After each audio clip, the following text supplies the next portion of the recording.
घशामध्ये न खवखवणारी कुरकुरीत आळूवडी। आळूवडी बनवण्यासाठी पान घेताना मोठे टोकदार पानं घ्यायचे आहेत। यांचा देठांचा भाग डार्क ब्राऊन कलरचा असतो आणि याच्या ज्या शिरा असतात त्या सुद्धा खूप उठून दिसत असतात। हे पान घशामध्ये खवखवत नाही। या पानांच्या मध्ये जे जाड देठ तयार झालेलं आहे ते कट करून टाकलं आणि पानाचे 2 पार्ट करून घेतले।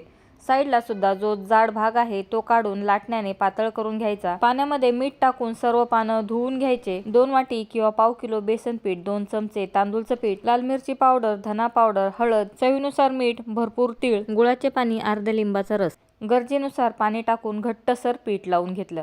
आता या पद्धतीने सर्व पानांना पीठ लावून घ्यायचं आणि जेवढा शक्य आहे तेवढा टाईट रोल बनवून घ्यायचा। फक्त 4 पानांपासून आपण 2 मोठे मोठे रोल तयार केलेले आहेत। 5 मिनिटं हाय फ्लेम वरती आणि 10 मिनिटं लो फ्लेम वरती हे रोल वाफवून घेतले। रोल थंड झाले की कट करून घ्यायचे। गरमागरम तेलामध्ये वडी टाकायची। थोडासा कलर आला की गॅसची फ्लेम लो करून वड्या तळून घ्यायच्या।